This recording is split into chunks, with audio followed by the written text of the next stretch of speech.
ഒരു മൃതദേഹം കൂടി മുണ്ടക്കയിൽ നിന്ന് എത്തിക്കുന്നു എന്നാണ് മനസ്സിലാക്കാൻ കഴിയുന്നത്. നേരത്തെ 3 മൃതദേഹങ്ങൾ ഈ താൽക്കാലിക പാലത്തിലൂടെ എത്തിച്ചിരുന്നു. ഷഫീദ് റാവുത്തർ അതിന്റെ വിവരങ്ങളുമായി ചേരുന്നുണ്ട്. കാണാൻ സാധിക്കുന്നത് ഇതിന്റെ അവസാനഘട്ട ബലപരീക്ഷണം അടക്കമുള്ള കാര്യങ്ങൾ നടക്കുകയാണ്. ഇപ്പോൾ സംസ്ഥാനത്തെ law and order ADGP MR Ajith Kumar ഉൾപ്പെടെയുള്ള ഉന്നത പോലീസ് ഉദ്യോഗസ്ഥർ ഇവിടേക്ക് എത്തി കാര്യങ്ങൾ വിലയിരുത്തുകയാണ്. ഒരുപക്ഷേ മുഖ്യമന്ത്രി ഇങ്ങോട്ടേക്ക് വരാനുള്ള സാധ്യത വളരെ കൂടുതലുമാണ്.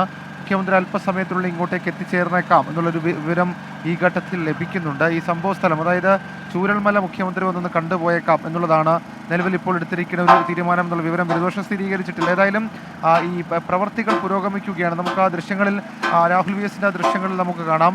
വീണ്ടും സങ്കടകരമായ ഒരു കാര്യം, അത് എനിക്ക് തോന്നുന്നു മുണ്ടക്കൈ ഭാഗത്ത് നിന്ന് ഒരു പക്ഷേ ഒന്നുകിൽ ആരോഗ്യ പ്രശ്നമുള്ളയാൾ അതിലെ ഒരു മൃതദേഹമാണ് കൊണ്ടുവരുന്നത് എന്നുള്ളതാണ് നമുക്ക് മനസ്സിലാക്കാൻ കഴിയുന്നത്. ഇന്ന് രാവിലെ മുതൽ 4ാമത്തെ മൃതദേഹമാണ് ഇങ്ങനെ നമ്മളിവിടെ സങ്കടപൂർവ്വം ഇത് കാണുന്ന ഒരു സാഹചര്യം ഉണ്ടാകുന്നത്. ഇപ്പോൾ ആ മൃതദേഹം ആശുപത്രിയിലേക്ക് കൊണ്ടുപോകുന്നു എന്നുള്ളത് നമ്മൾ മനസ്സിലാക്കുന്നു.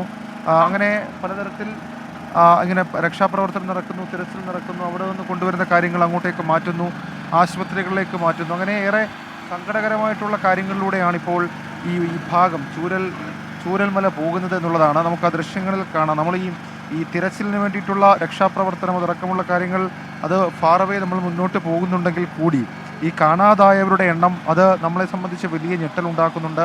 അവരിൽ കുറച്ച് പേരെയൊക്കെ നമുക്ക് ജീവനില്ലാത്ത അവസ്ഥയിൽ കണ്ടുകിട്ടുന്നുണ്ട്. അതൊക്കെ ഏറെ സങ്കടകരമാണ്. അതിനപ്പുറത്തേക്ക് നമുക്കിവിടെ നിന്ന് കണ്ടിരിക്കാൻ കഴിയാത്തൊരു കാഴ്ച കൂടിയാണ്. ഇപ്പോൾ ഞാൻ മുൻപ് സൂചിപ്പിച്ചതുപോലെ തന്നെ law and order ADGP MR Ajith Kumar ഈ സംഭവ സ്ഥലം സന്ദർശിച്ച് അദ്ദേഹം മടങ്ങുകയാണ്.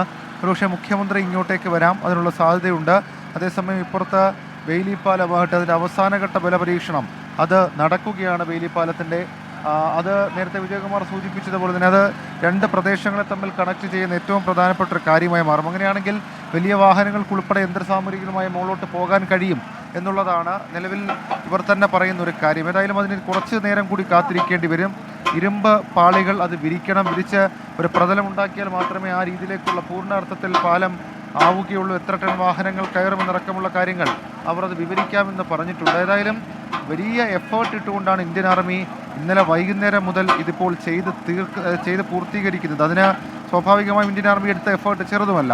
നമ്മളെ സംബന്ധിച്ച് ഇനി ഈ ഘട്ടത്തിൽ നമ്മൾ ആഗ്രഹിക്കുന്നത് ഒരു തരത്തിലുള്ള മഴയോ മോശം കാലാവസ്ഥയോ ഉണ്ടാകരുത് എന്നുള്ളതാണ്. നമുക്ക് കുറച്ച് ദൂരെ വീണ്ടും ചില സംഘങ്ങൾ അവർ അവർദോ ആ തേയിലക്കാടുകൾക്ക് നടുവിൽ കൂടി അവർ പോകുന്നത് നമുക്ക് കാണാം. അതായത് അവർ വീണ്ടും തെരച്ചിലാണ്. ഏതെങ്കിലും തരത്തിൽ മറ്റ് ഭാഗങ്ങളിൽ എവിടെയെങ്കിലും ആരെങ്കിലും പെട്ടുപോയിട്ടുണ്ടോ ഇല്ലയോ എന്നുള്ള കാര്യം അത് കണ്ടെത്താൻ വേണ്ടിയിട്ടുള്ള തിരച്ചിലാണ് അവരുള്ളത്. അവരുടെ ഫയർഫോഴ്സിൻ്റെ സംഘമുണ്ട്, NDRF സംഘമുണ്ട്. അവരിങ്ങനെ ഈ തേയിലക്കാടുകൾ, അതായത് ഈ ഉരുളുപൊട്ടി ഇങ്ങനെ ഒലിച്ചുപോയ തേയിലക്കാടുകൾക്ക് അപ്പുറത്തേക്കും ഇപ്പുറത്തേക്കുമൊക്കെ കാര്യമായിട്ടുള്ളൊരു തിരച്ചിൽ അവരുടെ ഭാഗത്ത് നിന്നുണ്ടാകുന്നുണ്ട്. അത് ഫയർഫോഴ്സിൻ്റെ പല സംഘങ്ങളായി തിരിഞ്ഞ് അവരും പോകുന്നുണ്ട്.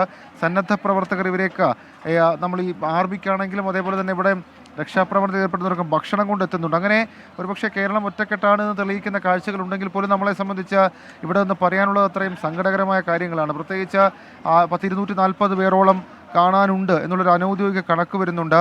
വീണ്ടും നമ്മൾ അതായത് ഈ 2 സ്ഥലങ്ങളിലെയും ആളുകളുടെ എണ്ണം അതടക്കം കെട്ടിടങ്ങളും ആളുകളുടെ എണ്ണം അടക്കമുള്ള കാര്യങ്ങൾ അത് കഴിഞ്ഞ ബുള്ളറ്റിനുകൾ നമ്മൾ പറഞ്ഞിരുന്നു. അത് നമ്മളെ സംബന്ധിച്ച് ഞെട്ടിക്കുന്ന കാര്യമാണ്. കാരണം അത് എത്രത്തോളം ഉണ്ട് എന്നുള്ളതാണ് അത് ഏറ്റവും പ്രധാനപ്പെട്ട ഒരു കാര്യം. അതിൽ ഈ മേപ്പാടി ഗ്രാമപഞ്ചായത്തിലെ ചൂരൽമലയും മുണ്ടക്കയുമാണ് ഈ അപകടമുണ്ടായ സ്ഥലങ്ങൾ. അതിൽ ചൂരൽമലയിൽ മാത്രം 855 വോട്ടർമാരുണ്ട്.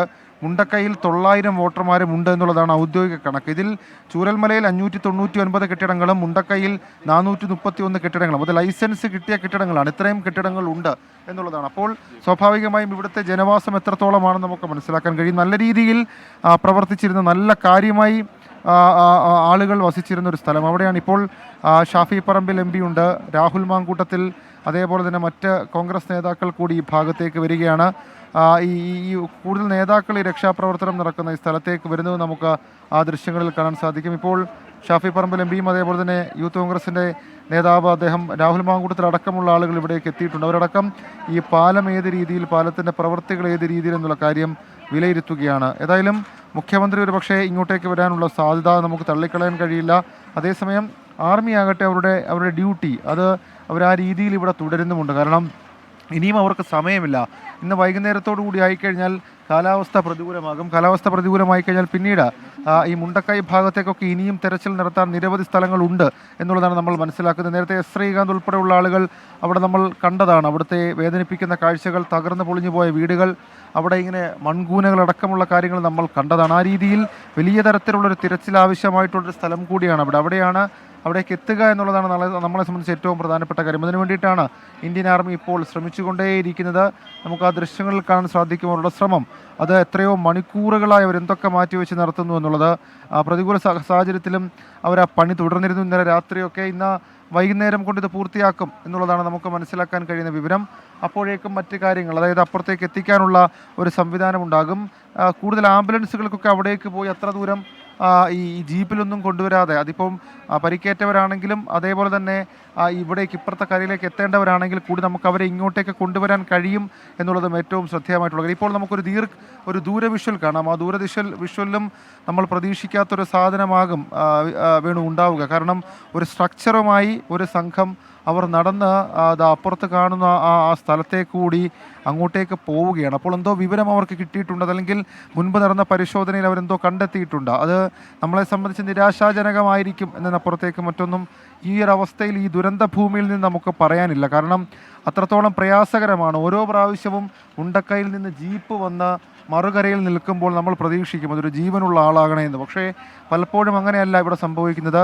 ആ സ്ട്രക്ചറൽ മൃതദേഹങ്ങൾ പിന്നീട് ഈ താൽക്കാലികമായ പാലം കയറി വരുന്ന കാഴ്ചയൊക്കെ നമുക്ക് കാണേണ്ടി വരുന്നു. അങ്ങനെ ഒരു നിരാശാജനകമായ സാഹചര്യം ഇവിടെയുണ്ട്. അത്രത്തോളം വ്യാപ്തിയുള്ളതായിരുന്നു ഈ ദുരന്തം. ചാലിയാറിലൂടെ ഒഴുകിപ്പോയ മൃതദേഹങ്ങൾക്കപ്പുറത്തേക്ക് ഒരു പക്ഷേ നമുക്ക് ഈ പ്രദേശത്ത്, അത് ഈ നമ്മൾ ഈ പറയുന്ന ചൂരൽമലയിലും അതേപോലെ തന്നെ ഈ മുണ്ടക്കൈയിലും മാത്രമല്ല, ഈ സമീപ പ്രദേശങ്ങളിലൊക്കെ അങ്ങനെ ചില സ്ഥലങ്ങളിൽ സംശയാസ്പദമായ രീതിയിൽ വനം വകുപ്പ്, പോലീസ്, ഫയർഫോഴ്സ് അടക്കമുള്ള ആളുകൾ ചില തെരച്ചിലുകൾ നടത്തുന്നുണ്ട്. അതിൻ്റെ ഒന്നും എന്താണ് അതിൻ്റെ റിസൾട്ട് എന്നുള്ള കാര്യം നമുക്ക് ഇതുവരെയും കിട്ടിയിട്ടില്ല. പക്ഷേ നമ്മൾ അല്പസമയം മുൻപ് കണ്ടതുപോലെ തന്നെ അങ്ങേ അക്കരയ്ക്ക് ആ ഭാഗത്തെ സ്ട്രക്ചറുമായി ആളുകൾ പോവുകയാണ്.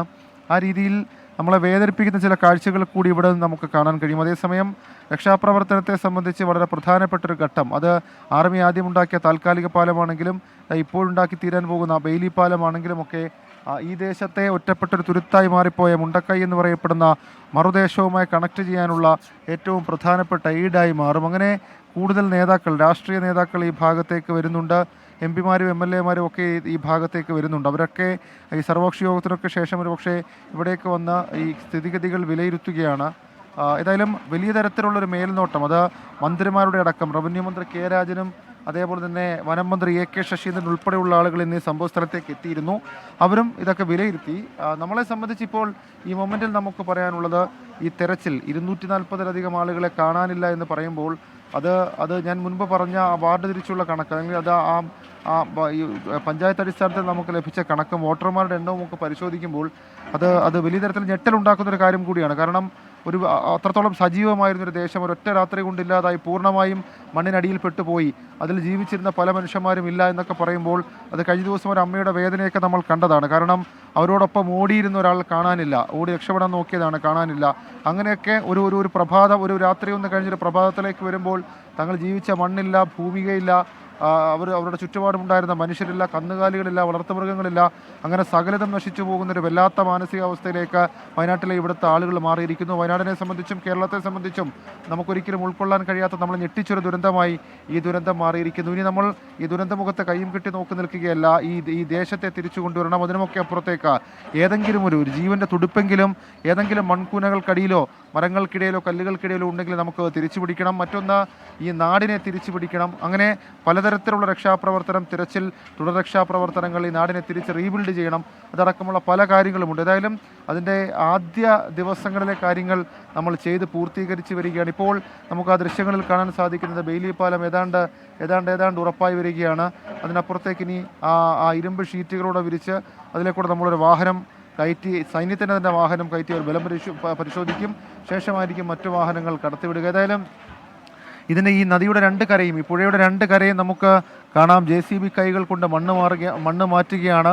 ഈ ബെയിലി പാലത്തിൻ്റെ താഴേക്കുള്ള ഒഴുക്ക് നിയന്ത്രിക്കാൻ തൊട്ടുമുകളിൽ ഈ ഉരുള് പൊട്ടി വന്ന സ്ഥലത്ത് കല്ലുകളും മണ്ണുകളും ഒക്കെ ഇട്ട് ഒഴുക്ക് നിയന്ത്രിക്കുന്നത് നമുക്ക് ഈ ദൃശ്യങ്ങൾ കാണാൻ സാധിക്കും. മറുഭാഗത്ത് ഈ മണ്ണൊക്കെ മാറ്റി തിരച്ചിലും പരിശോധനയും ഒക്കെ നടത്തുകയാണ്. കാരണം ഏതെങ്കിലും ഒരു മനുഷ്യ സാന്നിധ്യം കണ്ടെത്താൻ കഴിയുമ്പോൾ ഇവിടേക്കാണ് ഇങ്ങനെ ഉരുളുപൊട്ടി കുത്തിയൊലിച്ച് ഇങ്ങനെ ചാലിയാറിലേക്ക് അങ്ങനെ പോയത് ഇതിലേക്കൂടാണ്. അപ്പോൾ ഇവിടെ അങ്ങനെ ആരെങ്കിലും ഉണ്ടോ എന്നുള്ള കാര്യം പരിശോധിക്കുകയാണ്. ഏതായാലും വേദനാജനകം, ദുഃഖകരം, അതിനപ്പുറത്തേക്ക് ചില സമയങ്ങളിലൊക്കെ നിരാശാജനകം, അതിനപ്പുറത്തേക്ക് ഇവിടുത്തെ സാഹചര്യത്തെ നമുക്ക് പറയാൻ കഴിയില്ല. വേണു.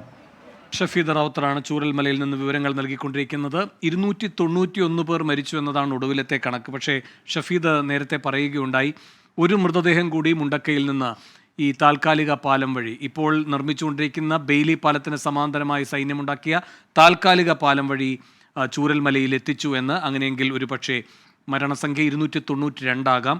240ഓളം പേരെയാണ് കാണാതായിരിക്കുന്നത് എന്നാണ് ഇപ്പോൾ ലഭിക്കുന്ന വിവരം. ഇത് ഔദ്യോഗിക കണക്കല്ല. വോട്ടർമാരുടെ ലിസ്റ്റുമൊക്കെ ഇന്നലെ മുതൽ തന്നെ പുറത്തു വന്നിരുന്നു, ഈ ചൂരൽമലയിലെ ആയാലും മുണ്ടക്കയിലെ ആയാലും. പക്ഷേ 2 പ്രശ്നങ്ങളുണ്ട് അതിൽ. ഒന്ന്, പ്രായപൂർത്തിയായവരുടെ മാത്രം ആയിരിക്കും ഈ വോട്ടേഴ്സ് ലിസ്റ്റിൽ വരുന്നത്. കുട്ടികൾ ഒരുപാട് പേർ ഈ ദുരന്തത്തിന് ഇരയായിട്ടുണ്ട്. അതുകൊണ്ട് ആ കണക്കുകൾ നമുക്ക് ലഭ്യമല്ല. പിന്നെ എല്ലാവരും വോട്ടേഴ്സ് ലിസ്റ്റിലുണ്ടോ എന്ന കാര്യം നമുക്ക് ഉറപ്പിക്കാൻ കഴിയില്ല. സർവോപരി എസ്റ്റേറ്റ് കൂടെയുള്ള സ്ഥലമായതുകൊണ്ട് അന്യസംസ്ഥാന തൊഴിലാളികൾ കൂടി അവിടെ പ്രവർത്തിക്കാൻ എത്തിയിരുന്നു, തൊഴിലെടുക്കാൻ വന്നിരുന്നു. അവരൊന്നും ഈ ലിസ്റ്റിൽ ഉണ്ടാകണമെന്നില്ല. പക്ഷേ അവരുമൊക്കെ ഒരുപക്ഷെ ഈ ദുരന്തത്തിൽ പെട്ടിട്ടുണ്ടാകാം. അതുകൊണ്ട് ഈ കണക്കുകളും നമുക്ക് ഔദ്യോഗികമായി എത്ര പേർ ഇനി അവിടെയുണ്ട്, കാണാതായതടക്കം എന്നതിലേക്ക് എത്താൻ സഹായിക്കുന്നതല്ല ഈ ഘട്ടത്തിൽ. പക്ഷേ വരും മണിക്കൂറുകളിൽ ആ ചിത്രം വ്യക്തമാകും എന്നും കരുതാം. എന്തായാലും ഇപ്പോൾ ഈ ബെയിലി പാലത്തിൻ്റെ നിർമ്മാണം പുരോഗമിക്കുന്നു. നേരത്തെ വിജയകുമാർ റിപ്പോർട്ട് ചെയ്യുണ്ടായി, ഈ ബെയിലി പാലത്തിൻ്റെ നിർമ്മാണം പൂർത്തിയാകാതിരിക്കുന്നത് മുണ്ടക്കൈ അടക്കമുള്ള സ്ഥലങ്ങളിൽ ഇപ്പോൾ നടക്കുന്ന തിരച്ചിലിനെ ദോഷകരമായി ബാധിക്കുന്നില്ല എന്ന്. അവിടെ കാര്യക്ഷമമായി തന്നെ തിരച്ചിൽ നടക്കുന്നുണ്ട്. 15ഓളം മണ്ണുമാന്തി യന്ത്രങ്ങൾ അവിടെ ഈ മണ്ണും കല്ലും പാറക്കെട്ടുകളും അതുപോലെ തന്നെ വന്നടിഞ്ഞ മരത്തടികളും എല്ലാം നീക്കം ചെയ്തുകൊണ്ട് അതിനടിയിൽ ആരെങ്കിലും ഉണ്ടോ, ജീവനോടെയോ അല്ലാതെയോ, അത്തരം തിരച്ചിലുകൾ കാര്യക്ഷമമായി തന്നെ അവിടെ നടത്തുന്നുണ്ട് എന്ന് പറയുന്നു. അതേസമയം വെല്ലുവിളിയായി നിൽക്കുന്ന 1-2 മേഖലകളുണ്ട്. അത് ഈ പറയുന്ന ഒന്ന് ഈ പുഞ്ചിരിമഠമാണ്. ആ പുഞ്ചിരിമഠത്ത് നിന്ന് അവിടെ ഒരു വീടുണ്ടായിരുന്ന വ്യക്തി നേരത്തെ ശ്രീകാന്തിനോട് അവിടുത്തെ സാഹചര്യം പറയുകയുണ്ടായി. 100ഓളം വീടുകളാണ് അവിടെ ഉണ്ടായിരുന്നത്. ഇപ്പോൾ അതെല്ലാം നാമാവശേഷമായിരിക്കുന്നു. ഒരുപക്ഷെ 500ഓളം പേരൊക്കെ അവിടെ താമസിച്ചിട്ടുണ്ടാകാമെന്നും ആ വ്യക്തി പറയുകയുണ്ടായി. അവരിൽ പലരെയും കാണാനില്ല, അദ്ദേഹത്തിൻ്റെ ബന്ധുക്കളെ അടക്കമാണ് കാണുന്നില്ല എന്ന് പറഞ്ഞിരിക്കുന്നത്. അപ്പോൾ പുഞ്ചിരിമഠം ഒരു വെല്ലുവിളിയാണ്. അതുപോലെ തന്നെ സൂചിപ്പാറയിലേക്ക് കഴിഞ്ഞ ദിവസം ആ വെള്ളച്ചാട്ടമുള്ള മേഖലയിലേക്ക് അടക്കം വനം വകുപ്പിൻ്റെ സംഘം തെരച്ചിലിന് പോയിരുന്നു. ആ ഭാഗത്തും പരിശോധന നടക്കേണ്ടതുണ്ട്. പിന്നെ ഒരു പ്രധാനപ്പെട്ട മേഖല എന്ന് പറയുന്നത് ഈ ചാലിയാറാണ്. അവിടെ നിന്നാണ് 100ലധികം മൃതദേഹങ്ങൾ കിട്ടിയിരിക്കുന്നത്. ഇന്നും ഒരു മൃതദേഹം അവിടെ നിന്ന് കണ്ടെടുക്കുകയുണ്ടായി. ആ മേഖലയിൽ തണ്ടർ ബോൾട്ടിൻ്റെ നേതൃത്വത്തിലുള്ള തെരച്ചിൽ നടക്കുകയുമാണ്. ഈ ബെയിലി പാലത്തിൻ്റെ നിർമ്മാണ പുരോഗതി ജനപ്രതിനിധികളടക്കം ഇപ്പോൾ വന്ന് പരിശോധിക്കുന്നുണ്ട്. ഷാഫി പറമ്പിൽ MP അടക്കമുള്ളവർ വന്നു. നേരത്തെ ഈ ലോ ആൻഡ് ഓർഡറിൻ്റെ ചുമതലയുള്ള ADGP അജിത് കുമാർ അവിടം പരിശോധിച്ച് മടങ്ങിയെന്ന് ഷഫീദ് റാവുത്തർ റിപ്പോർട്ട് ചെയ്തു. ഇപ്പോഴും സർവകക്ഷി യോഗം തുടരുകയാണ്. ഒരുപക്ഷെ മുഖ്യമന്ത്രി ഈ സ്ഥലത്തെത്തി ഈ പാലത്തിൻ്റെ നിർമ്മാണം അടക്കമുള്ള കാര്യങ്ങൾ പരിശോധിക്കുകയും അതിന് നേതൃത്വം കൊടുക്കുന്ന സൈനിക ഉദ്യോഗസ്ഥരുമായി ചർച്ച നടത്തുകയും ചെയ്യും എന്ന് അറിയുന്നു. സൈന്യത്തിൻ്റെ നേതൃത്വത്തിൽ തന്നെ പ്രവർത്തിക്കുന്നവർ നേരത്തെ പ്രതികരിക്കുകയുണ്ടായി. ഈ ബെയിലി പാലം എന്നത് യഥാർത്ഥത്തിൽ അവിടെ ഒരു പാലം സർക്കാർ നിർമ്മിക്കുന്നത് വരെ അവിടെ ആ നാടിന് താങ്ങും തണലുമായി ഈ പാലം ഉണ്ടാകുമെന്നാണ് സൈന്യത്തിന് ഈ ദൗത്യത്തിന് നേതൃത്വം കൊടുക്കുന്ന ഉദ്യോഗസ്ഥർ പറഞ്ഞത്. കൂടാതെ ഈ ഉദ്യോഗസ്ഥരടക്കമുള്ളവരുടെ സേവനം സംസ്ഥാന സർക്കാർ എത്ര നാൾ ആവശ്യപ്പെടുന്നു അത്രയും നാൾ അവർ തുടരുമെന്നും അദ്ദേഹം പറയുകയുണ്ടായി. അതുകൊണ്ട് വലിയൊരു രക്ഷാപ്രവർത്തനമാണ് നടക്കുന്നത്. ഒരുപാട് പേരെ വീണ്ടെടുക്കുവാനുണ്ട്. ആ ദൗത്യത്തിലേക്കാണ് ഇപ്പോൾ എല്ലാവരും ശ്രദ്ധ കേന്ദ്രീകരിച്ചിരിക്കുന്നത്.